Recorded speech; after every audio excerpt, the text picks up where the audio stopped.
በስመ አብ ወወልድ ወመንፈስ ቅዱስ አሃዱ አምላክ።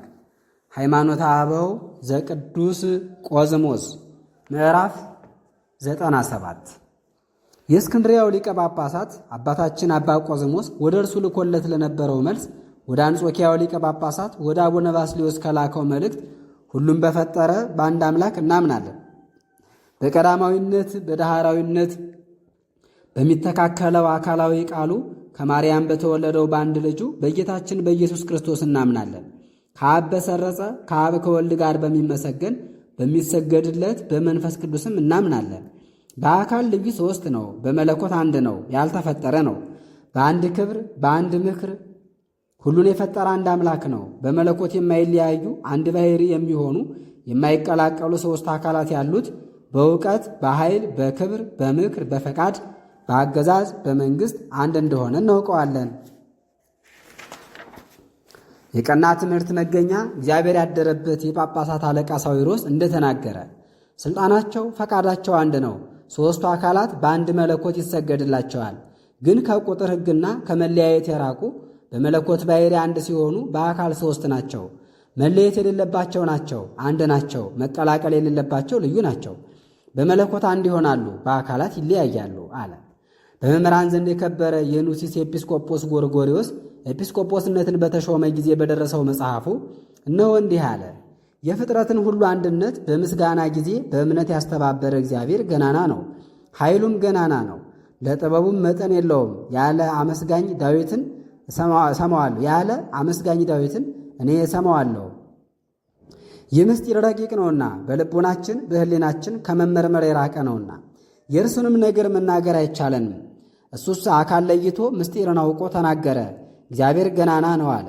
የክብሩን ብዛት ይህን ያህል ነው ብሎ አልተናገረም። ዳግመኛም የኃይሉ ብዛት ይህን ያህል ነው አላለም። እርሱ የማይወሰን እንደሆነ በማይመረመር ምስጢር አስረዳን እንጂ። ዳግመኛ አብይ ኃይሉ በማለት ኃይሉ ያለውን ሰምተህ ኃይሉ ያለው ክርስቶስ እንደሆነ ወቅ። እግዚአብሔር ኃይሉ ጥበቡ ነውና መጠን የሌለው ጥበብ ያለውም መንፈስ ቅዱስ እንደሆነ ኢሳይያስ ጥበብ በማለት ገልጦ ጥበብ ዕውቀት የሚሆን መንፈስ ቅዱስ ነው ብሎ ተርጉሞታል። ሦስቱን አካላት በመዋሃድ ያለ የአንድ ባሕርይ የመለኮትን ሥራ በዚህ አንቀጽ አስረዳ። ዳግመኛም አፋዊ ፈላስፋ አፍላጦን ስለ መለኮት የመለኮትን ምስጢር ወደ ጢሞቴዎስ ጻፈ። እግዚአብሔር በሦስት ስም በሦስት አካላት እንዳለ ይታወቃል። የጌትነት ሥልጣንም በሦስት ያለ ነው። መጀመሪያ ጥንት ለሁሉ የሚራራ አብ ነው። ሁለተኛ ጥንት ሁሉን የፈጠረ ዕውቀት ወልድ ነው። ሦስተኛ ጥንት ለሁሉ ሕይወትን የሚያድን ነፍሳትን የሚያድን መንፈስ ቅዱስ ነው። ለእነዚህ ለሦስቱ የሚታወቁበት የአምላክነት ኃይል አላቸው። ይህንንም የተረገመ ዮልኒስን በተከራከረባቸው መጻሕፍቶቹ ቄርሎስ ተናግሮታል። ሦስቱ ቅዱስ እውነተኛ ሃይማኖትን የምናምንባቸው መለኮት ናቸው። በእውነት አንድ አምላክ አንድ መለኮት አንድ ባሕርይ ነው። ዳግመኛም በእውነት በመለኮት አንድ የሚሆኑ ሦስቱ አካላት አብ ወልድ መንፈስ ቅዱስ ናቸው። በቃል በሥራ እናመሰግናቸዋለን፣ እንሰግድላቸዋለን። ከዚህ እምነት የተለየ ሌላ ያሰበ ከሊህ ከሦስቱ አካላት በቀር ሌላ ያመሰገነ የተወገዘ ይሁን። በአምላክ ሰው መሆን የተፈጸመውን ተዋህዶ ልናምን ይገባል። ይኸውም ከሦስቱ አካላት አንዱ አካል ሕይወትን የሚያድል እግዚአብሔር ቃል መድኃኒታችን ኢየሱስ ክርስቶስ ሰው መሆኑ ነው። ይህ ከሦስቱ አካላት አንዱ አካል ንጹሕ ወልድ የሕያው አብ ቃል የአብን አካል የመሰለ አካል እንዳለው እናምናለን። የሰውን ባሕርይ ይቅር ሊለው ወደ ቀደመ ክብሩም ሊመልሰው በወደደ ጊዜ በአብ ፈቃድ በመንፈስ ቅዱስ ፈቃድ ሁልጊዜ ድንግል ከምትሆን አምላክን ከወለደች ከቅድስት ማርያም ነፍስን ሥጋን ነስቶ ሰው ሆነ። በሐሰት መስሎ በመታየት አይደለም፣ በአካል በባሕርይ እኛን በሚመስል እንደኛ በሚታመም የምትናገር የምታውቅ ነፍስ ያለችው ሥጋን ተዋህዶ አካላዊ ሰው ሆነ እንጂ።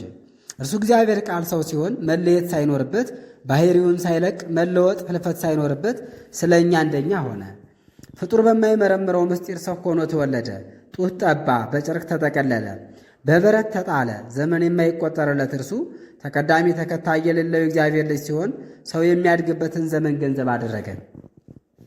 በማይመረመር ግብር በአምላካዊ ምስጢር ከድንግል ከተወለደ በኋላም በሥጋ እኛን ይመስላል። በመለኮታዊ ባሕርይ አብን ይመስላል። ሥጋን ከባሕርይ የመለኮት አልነሳም፣ ከመለኮትም የሥጋን ባሕርይ አልፈጠረም፣ ከእኛ ባሕርይ ነው እንጂ። ስለዚህ ተአምራት ማድረግ መከራ መቀበል ገንዘቡ ነው። የአምላክነት የሰውነት አነጋገር ወልደ እግዚአብሔር ወልደ እጓለ እመሕያው መባል ለእሱ ብቻ ነው እንላለን። መድኃኒታችን ክርስቶስን ከሁለት አንከፍለውም። ሰው የሆነ እግዚአብሔር ቃልስ በተዋህዶ ከሁለት አንድ የሆነ ነው። ለአምላክነት የሚገባውን ይሠራል። ስለ እኛም ሰው የሚድንበትን ሞቱን ይናገራል። ሰው ስለ መሆኑም የሰውነትን ሥራ ሁሉ ይሠራል፣ የተናገረውንም ይፈጽማል። ከኃጢአት በተለየች በሥጋ ባሕሪም የሚያድን መከራን ይቀበላል። እንኪያስ ከተዋህዶ በኋላ ወደ ሁለት ፈቃድ፣ ወደ ሁለት ባሕርያት፣ ወደ ሁለት አካላት፣ ወደ ሁለት መልክ፣ ወደ ሁለት ገጽ፣ ወደ ሁለት ፈቃድ፣ ወደ ሁለት ሥልጣን፣ ወደ ሁለት ሥራ እንለየው።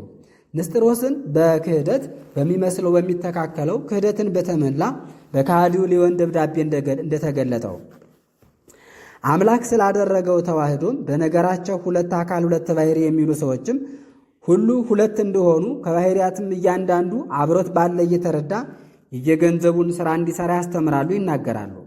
ቃል ለቃል የሚገባውን ሥራ ይሠራል፣ ሥጋም ለሥጋ የሚገባውን ሥራ ይሠራል። ከእርሱ አንዱ በታምራት ይበልጣል፣ ሁለተኛውም በመከራ ያንሳል ይላሉና እነሱስ በክህደታቸው ሕጹጽ ሩቅ ብእሲ ሕሱር ብለው ይህንም የመሰለውን ሁሉ በመናገራቸው ስሙን ገልጠን የምናስተምርለት ክርስቶስን ይከፍሉታል።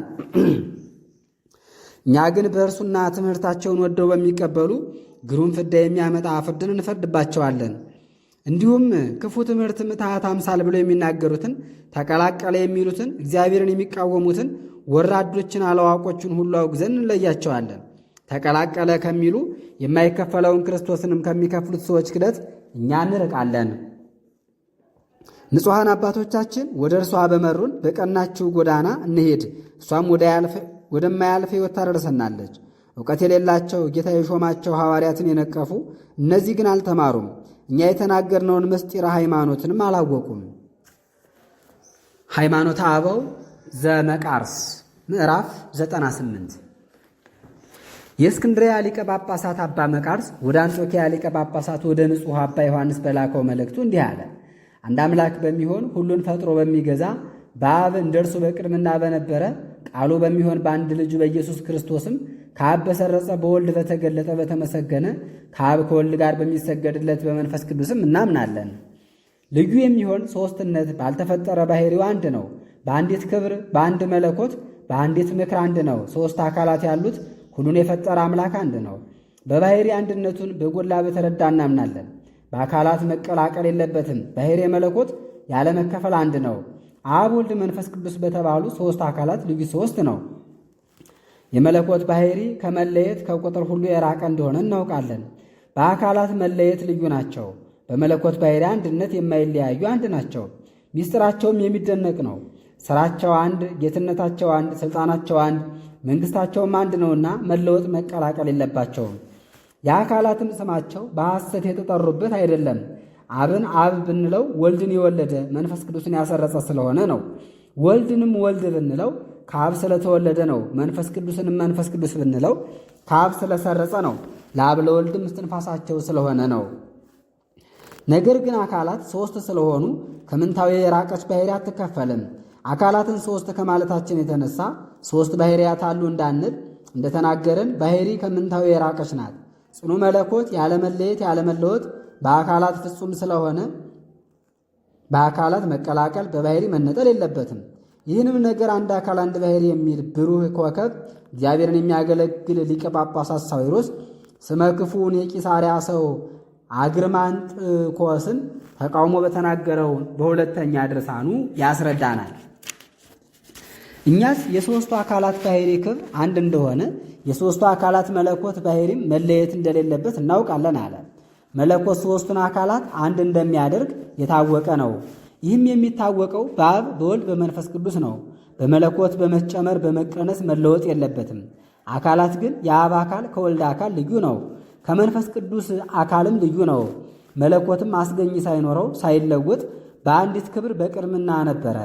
አብ አስገኝ ሳይኖረው በወላድነት ነበረ፣ ከሌላም አልተወለደም።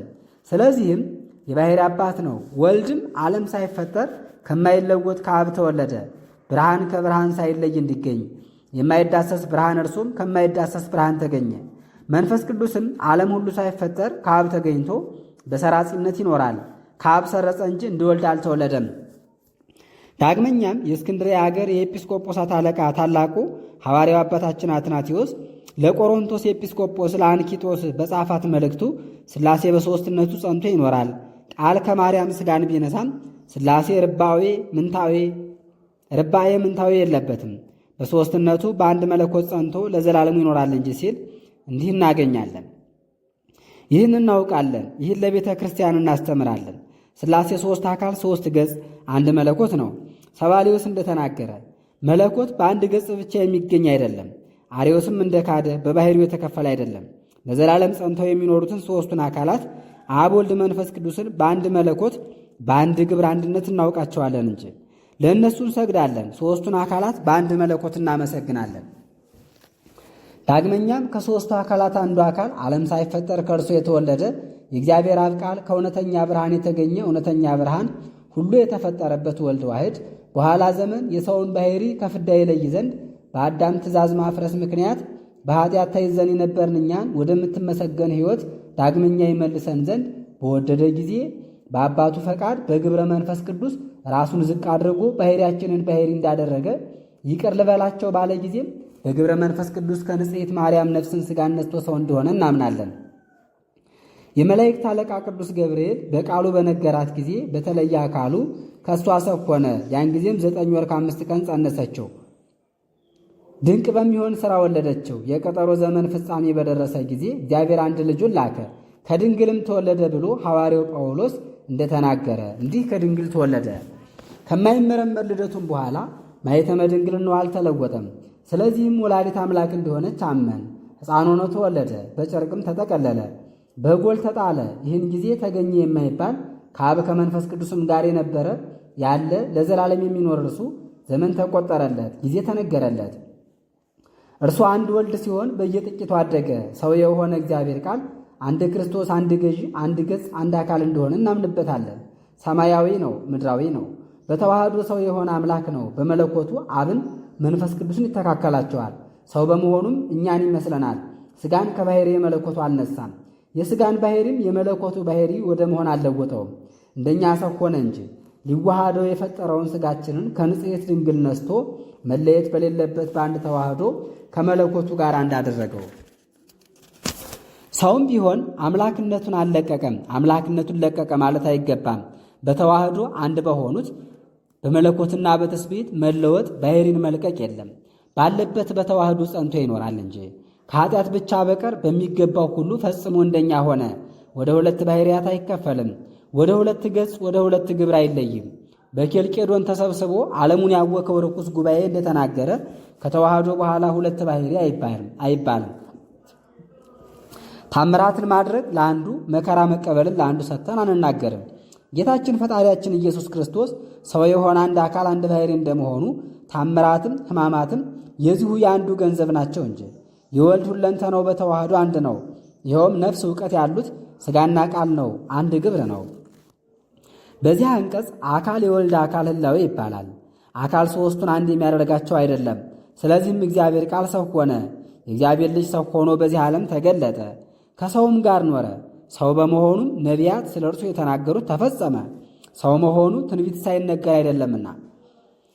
ሃይማኖተ አበው ዘዲዮናስዮስ ምዕራፍ 99 የአንጾኪያው ሊቀ ጳጳሳት አባ ዲዮናስዮስ ወደ እስክንድሪያው ሊቀ ጳጳሳት ወደ አባት አባ ሚናስ በላከው መልእክት አብ፣ ወልድ፣ መንፈስ ቅዱስ ሦስት አካላት ሲሆኑ አንድ ባሕሪ አንድ ጌትነት ባለው በአካል ልዩ ሦስት በሚሆን በአንድ አምላክ እናምናለን እንታመናለን። አብ ከሌላ የተገኘ አይደለም፣ በወላዲነት ያለ ነውና ያልተወለደም ነውና። ወልድ ግን ዓለም ሳይፈጠር ከአብ ተወለደ። መንፈስ ቅዱስም ከአብ ሰረጸ። ስሉስ ቅዱስ በሦስት አካላት ተለይተው ይታወቃሉ። የመለኮታቸው አንድነትም ከመነገር ሁሉ የራቀ ነው። አንድ ባሕሪ ናቸውና ከዘመንም አስቀድመው የነበሩ ናቸውና በአንዲት መንግሥት፣ በአንድ አገዛዝ፣ በአንድ ሥልጣን እናውቃቸዋለን፣ እንሰግድላቸዋለን፣ እንማልዳቸዋለን። ሦስትነት በአንድነት አንድነትም በሦስትነት አለ። አንድነትን ሦስትነትን የተናገረ ጎርጎርዮስ በአካል ልዩ የሚሆኑ ሦስቱ በአንድነት ይሰገዳሉ አልኩ እንዳለ ሦስትነት በአንድነት አለ። ሥላሴ በአካላት ፍጹማን ናቸው። ከዘመን አስቀድሞ የነበሩ ናቸው። በእውቀት አንድ ናቸው። ያልተፈጠሩ ናቸው። ክብራቸው ሊነገር የማይቻል ነው። በባሕሪ አንድ ናቸው። በምንም በምን የማትከፈል በመፍጠርም ሆነ በልዩ ልዩ ሥራ የማትለይ ኃይል አንድ እውቀት፣ አንድ ጌትነት፣ አንድ ስግደት፣ በሥራው ሁሉ ለመለኮት የሚገባ አንድ አገዛዝ ገንዘቧ ነው። እሱ አንድ አምላክ ነው፣ ሦስት አማልክት አይደለም። አንድ ፈጣሪ ነው፣ ብዙ አይደለም። የማይመረመር የአምላክነት ክብር ለመለኮት ገንዘቡ ነው። ፈጥሮ መግዛትም በመለኮት ነው። ልዩ የምትሆን ሦስትነት በሦስት አካላት ታውቃ የምትመለክ ናት። የባሕርያቸው አንድነትም ከመከፈል ለመለየት ሁሉ የራቀ ነው። እኛም አብ እንዳልተወለደ አስገኝም እንደሌለው ፈጽመን እናምናለን፣ እናስተምራለን። አባትነቱም አይፈልስም፣ አይለወጥም፣ ከማንም አልተወለደም። ለመገኘቱ ምክንያት የሆነ ማንም ማን የለም። በዚህ ጊዜ ተገኘ አይባልምና ሞትም የለበትምና ነፍሳትን ሥጋትን የፈጠረ ፈጣሪ እርሱ ራሱ ነውና የሚታየውን የማይታየውን ለይኩን ብሎ ለፈጠረበት ሰማያት የእጆቹ ሥራ ለሆኑት ሁሉም በመሃል እጁ ጨብጦ ለያዘ ለተወለደ ለአንድ ልጁ ለጌታችን ለኢየሱስ ክርስቶስ አንድ አባት ነው። ተቀዳሚ ተከታይ የሌለው አንድ ልጁ ከባሕርይ አምላክ የተገኘ የባሕርይ አምላክ፣ ከብርሃን የተገኘ ብርሃን፣ ከአባትነት በቀር በሥራው ሁሉ አባቱን የሚመስል የሚተካከል እንደሆነ በወልድ እናምንበታለን። ከአባቱ የተለየበት ዘመንም የለም። እርሱስ አንድ ልጅ ነው። ለአንድ ለአብም ቃሉ ነው። ብርሃን ከእሳት እንዲገኝ በማይመረመር ግብር ዓለም ሳይፈጠር ከቀዳማዊ አብ ባሕርይ የተወለደ ነው። የአብ አካላዊ ቃሉ ጥበቡ ኃይሉ ነው። ከፍጡራን ጋር የሚቆጠር አይደለም። ልጅነቱንም በስጦታ ያገኘው አይደለም። የአንድ የእግዚአብሔር አብ ቃሉ ተቀዳሚ ተከታይ የሌለው ልጅ ነው እንጂ የአብ ቃሉ በአየር ዝር ሆኖ በሚቀር ቃል የሚመሰል አይደለም። አካል የሌላቸው ቃላትን አይመስልም። አካላዊ ቃል ነው እንጂ ከአብ በሰረጸ በመንፈስ ቅዱስም አካል ያለው እንደሆነ እናምናለን። ለአብ በብቻው ለራሱ አካል አለው። ወልድም የሚገለጥ በተለየ አካሉ ነው። አብን ለሚያዩ ሰዎችም የአብ አካሉ ጌትነቱ በወልድ ይታወቃል። አሁን ስለምን ትመራመራላችሁ? እርሱስ አብ በሕልውናው ያለ የአብ አካሉ የሚታወቅበት የባሕርይ ልጁ ነው። ከአብ ከወልድ ጋር በመለኮት አንድ በሚሆን በመንፈስ ቅዱስም እናምናለን። እርሱም ከአብ ከወልድ ባሕርይ ከጌትነታቸውም ልዩ አይደለም ብሎ የኑሲስ ኤጲስቆጶስ ጎርጎርዮስ እንደተናገረ ባለመወለድ አብን በመወለድ ወልድን በመስረጽ መንፈስ ቅዱስን እናውቀዋለንና እርሱ ከአብ ከወልድ ጋር በባሕርይ አንድ ነው፣ በክብርም አንድ ነው። ሰውነታችንን ለማጽናት ከነፋስ እንደምንቀበለው በውስጣችን እንዳለው እንደዚህ እንደ እስትንፋስ አይደለም። እርሱ አካላዊ የእግዚአብሔር ባሕርይ እስትንፋሱ እንደሆነ በጎላ በተረዳም እናምናለን እንጂ ቃል ስለ እሱ የመሰከረለት ይህ ነው። አካል ያለው ከመሆኑ የተነሳ ከዚህ አንድ ባሕርይ በእሳት አምሳል በሐዋርያት ላይ ባሳደረው ጊዜ ሥራውን ገለጠ፣ በገንዘቡ ይታወቃል። ፈጣሪያችንስ ያለመለየት ሦስት ነው። በመለኮት አንድ ሲሆን በአካል ሦስት ይባላል። አሁንም ከሦስቱ አካላት አንዱ አካል እግዚአብሔር ቃል እኛን ለማዳን የሠራውን ሰው የመሆኑን ነገር እንናገራለን። የምንናገረውን ሁሉ ለእርሱ ክብር እናደርገዋለን። እንደ ባሕርይ ቸርነቱ መጠን በካህሊነቱ ሰው ሆኖ ወገኖቹን ያዳነ የመላእክት ፈጣሪ ጌታችን ኢየሱስ ክርስቶስ ይክበር ይመስገን እያል እናመሰግናለን። ልዑል ባሕርዩን ዝቅ አድርጎ ነፍስን ሥጋን ነስቶ ሰው ሆነ። በድንግል ማኅፀን መጸነስን ወደደ። በኋላ ዘመን ሰው ሆኖ ከእርሷ ተወለደ። ከአምላክነቱ አልተለወጠም። ሰው መሆኑ ምትሃት ነው ተብሎ እንዳይነገር ንጹሐን አባቶቻችን እንደተናገሩ መስሎ በመታየት ብቻ ሥራን ሠራ አይባልም። ብዙ ዘመን የሰውነትን ሥራ በመሥራት ነው እንጂ። ይኸውም 9 ወር ከ5 ቀን መጽነስና መወለድ፣ ከጡት ወተትን መጥባት፣ በየጥቂቱ ማደግ፣ በጊዜ ብዛት ጎልማሳ መሆን፣ 12 ዓመት 30 ዓመት ሆኖ መባል ነው። በዚህ በተደረገው ሁሉ ከእኛ ባሕርይ በእውነት ሰው መሆኑን ያስረዳ ዘንድ ይህን ብቻ ያደረገ አይደለም። አንድ አካል በመሆን ከእርሱ ጋር እንዲዋሃድ ያደረገውን ሥጋውንም ገንዘቡ የሚሆን ሕማምን እንዲቀበል የተገባ አደረገው እንጂ። ይኸውም መራብ፣ መጠማት፣ መንገድ በመሄድ መድከም ነው። ከሕማሙ በመስቀል ከሆነ ከሚያድን ሞቱም በኋላ እርሱስ በቃል ከመነገር በልብ ከመታሰብ የራቀ ድንቅ ድንቅ ታምራትን ያደርግ ነበር። እሱ ሁሉን የሚችል ቃል ሲሆን የተዋሃደውን ሥጋውን ለሕማም ለሰውነት ሥራ ሁሉ አሳልፎ ሰጠ። ታምራት በማድረግ ጊዜም ቢሆን መከራ በመቀበልም ጊዜ ቢሆን እርሱ መቼም መቼያው ነው። ከኃጢአት ብቻ በቀር እርሱ በሥራ ሁሉ እኛን መሰለን። ከተዋህዶ በፊት ከተዋህዶም በኋላ በምንም በምን ወደ ሁለት ባሕርይ ወደ ሁለት አካል አይከፈልም። ሰው ለሆነ ለእግዚአብሔር ቃል ሁለት ባሕርይ እንዳሉት የተናገረ ሁለት አካላትን እነሆ ተናገረ። አካላትም ያለ ጥርጥር ሁለት ይሆናሉ። ከተዋህዶ በኋላ ባሕርያትን በየራሳቸው አንለያቸውም። የማይከፈለውን አንዱንም ወደ ሁለትነት አንከፍለውም ብሎ ወደ ሶክሲስ በላከው በመጀመሪያ መልእክቱ የተመሰገነ ቄርሎስ እንዳስተማረን እግዚአብሔር ቃል ከእርሱ የተገኘ ባሕርያት ግን አካላት ናቸው። ህላውያትም የተለያዩ አይደሉም። ከመንፈሳዊያት መጻሕፍትና ከንጹሐን አባቶቻችን እንሆ መላልሰን ተምረነዋል። ይህንንም ባጠናነው አነጋገር ልናውቅ ይገባናል። ዳግመኛ ቅዱስ ቄርሎስ መልስ ከሰጠበት መጽሐፉ የተጠላ የእንድርአዎስን ስህተት በተቃወመበት በ8ኛው ክፍል እንዲህ ብሎ የተናገረውን በማስተዋል እንስማ። እኛስ በሥራ ሁሉ ቃልን አንድ ገጽ፣ አንድ ባሕሪ፣ አንድ አካል እንደሆነ ካወቅነው አምላክ ሰው በመሆኑ ያለ እርሱ በእውነት ያለመለወጥ ጸንቶ ያለ ነው። ካለመለወጥም ጋር ተዋህዶን ያጸናል። ወደ ተዋህዶ የሚመራ አለመለወጥንም ይጠብቃል። እርሱ በተዋህዶ አንድ የሆነው ነው። ወደ ሁለትነት ይከፈላል አንልም። ዳግመኛም እንዲህ የታወድሪጣን ክህደት ሲቃወም እኛስ ከእርሱ አካላዊ በመሆን የተገኘ ተዋህዶ እግዚአብሔር ቃል አንድ አካል አንድ ባሕሪ እንደሆነ ያስረዳል እንጂ ሌላ ምን እንዳያስረዳን እናገራለን አለ። ዳግመኛ ወደ መሊጦን ሰው ወደ አፋፊዎስ በላከው መልእክቱ እንዲህ ብሎ ተናገረ። ተዋህዶ ማለት ካለ ዘንድ ጥንቱን ባሕርያት ልዩ መሆናቸውን ልናውቅ ይገባናል። እነዚህም አካላት ናቸው። በእውነት የተዋህዱ የእግዚአብሔር ቃል ባሕርያት መለኮትና ትስብእት ያለመቀላቀል እንዳሉ እናውቃለን። እነዚህም አካላት ናቸው። ባሕርያትም ከልዩ ልዩ ወገኖች የተገኙ አይደለም። ምንም አባቶቻችን ህላዌ አካል እንደሆነ በአንቀጸ መጽሐፍ ቢናገሩ ግን ህላዌያት ከአንድ ህላዌ ይበዛሉ። ህላዌ ስለ ክዋኔ ስለ አካልም ይነገራልና ክዋኔም ሁሉን አንድ የሚያደርግ እንደሆነ ይነገራል። አካል ግን የአንድ ህላዌ እንደሆነ ይነግራል። ክዋኔ አካል በሥርዓቱ ከእሱ የሚገኝለትን አንድነትን ብቻ ያስረዳል። ህላዌም በሥርዓቷ በመልኳ የተመደበች ናት። በስሟም በአካል ተለይቶ ያለ ነው። ስለዚህም ህላዌያት ከአንድ ህላዌ እንዲበዙ ንጹሐን አባቶቻችን እንደተናገሩ የእርሱን ነገር እንናገራለን። መምህራን ነን የሚሉ የኬልቄዶን ሰዎች በክደታቸው ሁለት ባሕሪ ነው ብለው የሚልኩብን ይህ ነው። አካላትም የተባሉ ህላዌያት ናቸው። እነርሱስ ከተዋህዶ በኋላም ባለመለወጥ አሉልን። ሰው የሆነው የቃልን ነገር እንዲሁ ነው ይላሉ። እነሆ ደገኛው አትናቴዎስ እግዚአብሔር ቃል ሰው የመሆኑን ነገር በተናገረበት ድርሳኑ እንዲህ ብሎ አስተማረን። ሥጋ ግዙፍ ስለሆነ ውሱን ስለሆነ ከእግዚአብሔር ቃል አልተቀላቀለም። የሰው ተፈጥሮ እርስ በርሳቸው ከማይመሳሰሉ ከማይተባበሩ ነገሮች ነውና ሰውየው ከነፍስ ከሥጋ የተገኘ አንድ ከማይተባበሩ ነገሮችም የተገኘ አንድ አካል ሲሆን ነፍስ ከሥጋ እንዳትቀላቀል ቃልም ከሥጋ አይቀላቀልም አለ። መለኮት ከትስብእት ጋር ከተዋሃደ በኋላ ለእግዚአብሔር ሁለት ባሕርያት እንዳሉት የሚናገር ሰው ቢኖር ያለ ምክንያት ሁለት አካል ሁለት ባሕሪ እንደሆነ እነሆ ማመኑ ነው።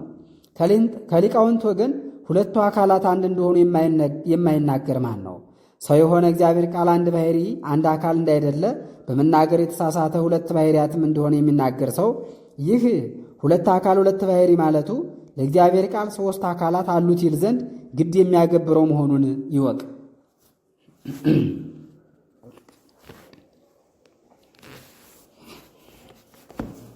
ህላዌን አካል ባለ ጊዜ ወደ ንጉሥ ሊሆን ጽፎ በላካት መልእክቱ አይምሮው የረቀቀ የስንድያ ኤጲስቆጶስ ምቅላሲዎስ ይህን ነገር ተናገረ። እንዲህ አለ። ሁለት አካል ሁለት ባሕሪ ማለት አንዱ የእግዚአብሔር ቃል ባሕሪ፣ ሁለተኛው ተዋህዶ የተፈጸመበት የሥጋ ባሕሪ ተብሎ ተለይቶ ሊነገር ለእግዚአብሔር የሚገባ ከሆነ ገልጠውም ሁለት አድርገው ከቀጦራቸው ትስብእትንም ከእግዚአብሔር ባሕሪ ከለዩት በልቦናቸው ድንቁርናም ሥጋ ከመለኮት ጋር በክብር አንድ ሊሆን አይገባውም ካሉ እንኪያስ አንድ የሥጋ ሁለተኛ የነፍስ ሦስተኛ የመለኮት ብሎ ሦስት አድርጎ ሦስት ባሕርያት እንዳለ እንደ ዋሊጦስ ክደት ስግው ቃልን ከሦስት ይከፍሉታል ማለት ነው። በውኑ የሚከራከሩን ሰዎች ሁለት ባሕርያት ያለመቀላቀል ያለመጠፋፋት ሊኖሩ እንደምን ይቻላል ይሉ ይሆን? እኛም እናንተ ሰዎች ህላዌ በአንቀጸ መጽሐፍ ስለ ልዩ ልዩ ወገን ባሕሪ እንዲነገር እግዚአብሔር ካደረባቸው ከአባቶቻችን ዛሬ መላልሳችሁ ጠይቃችሁ ተረዱ እወቁ ብለን እንመልስላቸዋለን። እርስ በርሳቸው የማይተባበሩ ነፍስና ሥጋ አንድ በሆኑበት ሥርዓት ስለ አንዱ አካል ስለ ትስብእት ባሕሪ የሚነገርበት ቦታ አለ። ሁለተኛም ግዘፍ ስለሌለው ስለ አንዱ ስለ ቀዳማዊ መለኮት ባሕሪ የሚነገርበት አለ። ይኸውም በኋላ ዘመን ነባቢት ነፍስ ያለችውን ሥጋ ነስቶ ሰው የሆነ እግዚአብሔር ቃል ነው። ሰው መሆኑም ያለመቀላቀል አንድ አካል በመሆን ነው። እንደኛ በሚታመም የእኛን ሥጋ በሚመስል ሥጋ ሁልጊዜ ንጽሕት ድንግል ከምትሆን ከወላዲት አምላክ ማርያም ተወለደ። በተወለደ ጊዜ ማኅተመ ድንግልናዋን አልለወጠውም። ስለ ተዋሃደም አንድ ባሕሪ በመሆን ጸንቶልን ባለ ሥራ የሁለቱ ባሕርያት ተዋህዶ ያለመቀላቀል መሆኑን እንናገራለን። ይኸውም አንድ አካል ነው።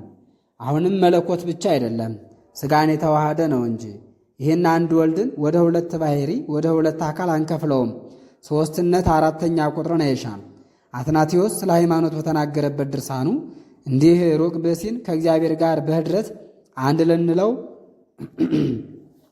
ከእግዚአብሔር ጋር በኅድረት አንድ ልንለው ተገዥም ከገዥ ጋር አንድ ሊባል አይገባም ብሎ እንደተናገረ፣ ዳግመኛም ከአካላት አንዱን አካል ሁለት ካደረጉት ሥላሴንም አራት አካላት ካደረጉ ክደት ነው ብሎ እንደተናገረ፣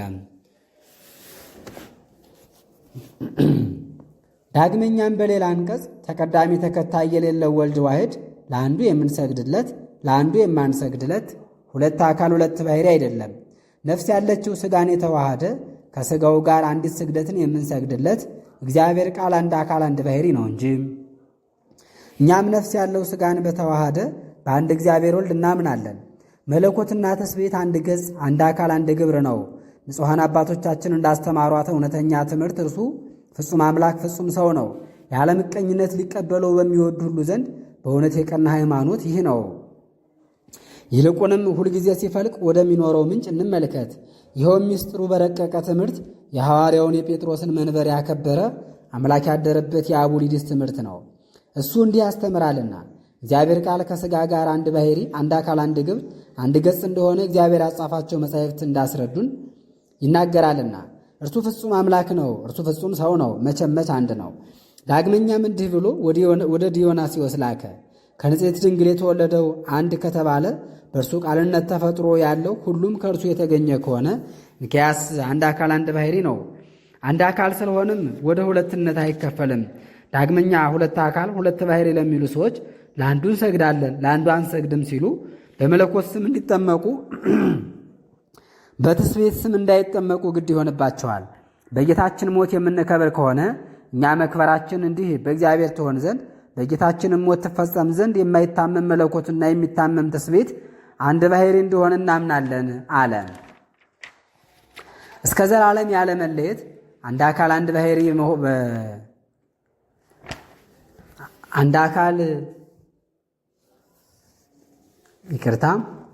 አንድ አካል አንድ ባሕሪ በመሆን በተዋህደው በሥጋ ቢታመምም በዚያውም ቢሞት አላዋቆች ሰዎች እንደሚናገሩት መለኮት በባሕሪው መከራ አልተቀበለም። መለኮት ሕማም የለበትም፣ ባሕሪውም ሕማም አይስማማውምና የክርስቶስ ባሕሪ የሆነ ከመለኮትና ከትስብእት አንድ የሆነ ባሕሪ በመሆኑ እነሆ ሞተ ብሎ የአንጾኪያው ሊቀ ጳጳሳት ደገኛው ሳዊሮስ እንደተናገረ፣ ዳግመኛ እርሱ እንደሞተ በሦስተኛውም ቀን እንደተነሳ ስለተነሳም ሥጋው የማይፈርስ የማይበሰብስ የማይታመም የማይሞት እንደሆነ እናምናለን። ሥጋውም ከእርሱ ጋር አንድ ሆኖ ወደ ሰማይ አረገ፣ በአርያም በልዑል ዙፋን ተቀመጠ። ዳግመኛም በሙታን በሕያዋን ይፈርድ ዘንድ ሁሉ አንድ ሆኖ በሚነሳበት ጊዜ እርሱ በጌትነት ይመጣል፣ ለሁሉም እንደ ሥራው ይከፍለዋል። እኛም በእነዚህ ቃላት ሳናወላውል ጸንተን እንኖራለን። ሃይማኖተ አበው ዘሚናስ ምዕራፍ 100 ከእስክንድርያ ሊቀ ጳጳሳት ከአቡነ ሚናስ ወደ አንጾኪያው ሊቀ ጳጳሳት ንጹሕ አባ ዮሐንስ ከተላከ መልእክት። እኛስ በቀናች ሃይማኖት ጸንተን የተመሰገነ ልዩ ሦስት አንድ አምላክ በሚሆን በአብ በወልድ በመንፈስ ቅዱስ እናምናለን። ሦስቱ አካላት አንድ መለኮት ናቸው። አንድ አገዛዝ፣ አንድ ኃይል፣ አንድ ፈቃድ፣ አንድ ሥልጣን፣ አንድ ሥራ፣ አንድ ሕልውና፣ አንድ አምላካዊ ባሕሪ ነው። ሐዋርያው ቅዱስ ጳውሎስ ወደ ቆሮንቶስ ሰዎች በጻፈው መልእክቱ በሰማይ ካለው በምድርም ካለው ፍጥረት የብዙ አማልክት ስም ስለሚጠሩ ከአንድ አምላክ በቀር ሌላ አምላክ የለም ብሎ እንዳስተማረን ሁሉ ከሱ ከተገኘ እኛም እሱን ለማገልገል ከተፈጠርን ከአንድ ከእግዚአብሔር አብ ሁሉ በእሱ ሥልጣን ከተፈጠረ እኛም በእርሱ ሥልጣን ከተፈጠርን ከአንድ ከጌታችን ከኢየሱስ ክርስቶስ ሁሉ ከተፈጠረበት ከአንድ ከመንፈስ ቅዱስ በቀር ሌላ ፈጣሪ የለንም። ከእነሱም አንድነትን ሦስትነትን የተናገረ ጎርጎርዮስ የልደቱን ነገር በተናገረበት ድርሳኑ እኔ እግዚአብሔር ባልኩ ጊዜ ስለ አብ ስለ ወልድ ስለ መንፈስ ቅዱስ መናገሬ ነው አለ። ብዙ አማልክት ማለት እንዳይመጣ ከዚህ ሌላ በመለኮት ሳይጨመር በመለኮት ጸጥሳይም እንዳይመጣ ከሦስትነት ሳይጎድል የተዋህዶን ምስጢር በተናገረበት ድርሳኑ እግዚአብሔር ባልኩ ጊዜ ስለ ሦስቱ መናገሬ ነው፣ ሦስቱም አካላት ናቸው አለ። እግዚአብሔርን የምትወድ አገር የሆነች የእስክንድሪያን መንበር ያከበረ አንድ አካል አንድ ባሕሪ በምትል ትምህርቱ ከሰማይ በታች ያሉትን ሁሉ ደስ ያሰኘ ደገኛ አትናቴዎስም ክርስቶስ ሰው የመሆኑን ነገር በተናገረበት ድርሳኑ በእውነት የአብ የወልድ የመንፈስ ቅዱስ ክብር አንድ ነው፣ እርሱ ክብሬን ለሌላ አልሰጥም እንዳለ ወልድ አንድ የእግዚአብሔር አካላዊ ቃሉ ነው እንጂ ሌላ አምላክ አይደለም አለ። አብ ካለበት ወልድ መንፈስ ቅዱስ ከእርሱ ጋር አሉ፣ በአንድነትም ይሰገድላቸዋል፣ ይመለካሉ። እስራኤልን የሚጠብቅ እግዚአብሔር እነርሱ ናቸውና። እንኪያስ ወልድ መንፈስ ቅዱስ ከእርሱ በቀር ሌላ አምላክ ከሌለ ከአብ ባሕርይ እንዳልተገኙ የሚያምኑና የሚከራከሩ ይፈሩ ይጎስቁሉ። የልቡና እውቀት ያለው ኤጲፋኒዎስም አንክሮጦስ በሚባል ድርሳኑ ስሉስ ቅዱስ በስም በቁጥር 3 ይባላሉ አለ። የአካልን አንድነት የባሕርይን ሁለትነት አልተናገረም፣ አንድነትን ብቻም አልተናገረም። ሦስትነት በአንድነት አንድነት በሦስትነት እንዳለ ተናገረ እንጂ አብ በወልድ በመንፈስ ቅዱስ ሕልው ነውና፣ ወልድም በአብ በመንፈስ ቅዱስ ሕልው ነውና፣ መንፈስ ቅዱስም በአብ በወልድ ሕልው ነውና። ክቡር ሊቀ ጳጳሳት ከቅዱሳን አባቶቻችን ትምህርት እነሆ ከብዙ በጥቂቱ ተናገር። በደካማነቴ ከትንሹ አይምሮዬ ስለማይመረመረው ስለሚሰገድለት ስለ ቅድስት ሥላሴ በተናገርነው በዚህ ነገር ፈጽሜ አምናለሁ እታመናለሁ። እግዚአብሔርን የምናገለግልበት ሃይማኖትን ባገኘንባቸው በታወቁ መምህራን ምስክርነት ይህን ጻፍን። ዳግመኛም በአምልኮት ሥርዓት የሚገባንን አውቀን ቅድስት ቤተ ክርስቲያንን የምታምንበትን ሃይማኖት ካስተማሩ ከቅዱሳን አባቶቻችን እንደተማርን በምስጢረ ሥላሴ ላይ እግዚአብሔር ቃል ስለ እኛ ሰው የመሆኑን ነገር እንናገራለን። ዳግመኛም የምታስደነግጥ የምታብረቀርቅ ብርሂት ጦር እስከ ዓለም ዳርቻ ወጣች፣ በሰውም ላይ አበራች ብሎ ዕንባቆም እንደተናገረ እግዚአብሔር ያደረበት ቅዱስ ቄርሎስ የከሃዲውን የንስጥሮስን ሥራ ነቃቅሎ ያጠፋበትን 12ቱን የትምህርት ክፍል በፍጹም ፍቅር እንቀበላለን። ከእውነተኛው ነገር መጻሕፍት ሁሉ ከተናገሩት የሚገባ ጥበብን ሁሉ ከመመርመርና አንድነቱን ሦስትነቱን ከምናምንበት ትምህርት አንለይ። እግዚአብሔር ኢዮብን ጠላት በሰለጠነበት ወራት ጠብ በተነሳበት ዕለት ተጠበቅ እንዳለው ይኸውም ለኦርቶዶክሳዊ እምነት መጋደል ነው። በባሕርየ መለኮት ከአብ ጋር አንድ የሚሆን ከብርሃን የተገኘ ብርሃን የማይለወጥ አካል የማይመረመር የአብ ሕይወት ሁሉ የተፈጠረበት የሁሉ መጽናት ከእርሱ የተገኘ እግዚአብሔር ቃል በኋላ ዘመን ልዑል ባሕርዩን ዝቅ አድርጎ ከአባቱ አንድነት ሳይለይ በፍቅር ወደ እኛ እንደመጣ አምላክን በወለደች መለወጥ በሌለባት በንጽሕት ድንግል ማርያም ማኅፀንም እንዳደረ ፈጽመን እናምናለን።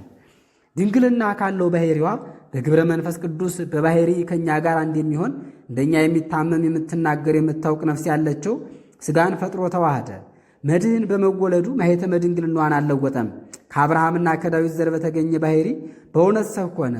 ወንጌላዊ ዮሐንስ እንደጻፈ ቃል ሥጋ ሆነ፣ ባሕርያችንንም ባሕርይ አደረገ። ማኅተመ ድንግልናዋ ሳይለወጥ ከቅድስት ድንግል ማርያም ነፍስን ሥጋን ነስቶ በተጸነሰ በተወለደ በቃሉ እግዚአብሔር አዳነን። እሱ ከሁለቱ ባሕርያት አንድ የሆነ ነው። ቀዳማዊ ቃል ከሁለቱ ከመለኮትና ከትስብእት አንድ የሆነ ነው። በመለኮቱ ከአብ የሚተካከል ነው። ሰው በመሆኑም እኛን የሚመስል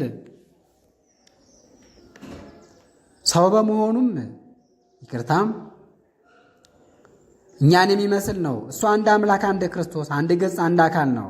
ሰው የሆነ የአምላክ ቃል ባሕርዩ አንድ ነው። የነሳውን ሥጋ ከመለኮት ባሕርይ አልነሳውም። የሥጋው ባሕርይም ወደ መለኮት ባሕርይነት አልተለወጠም፣ እንደኛ ያለ ሰው ሆነ እንጂ።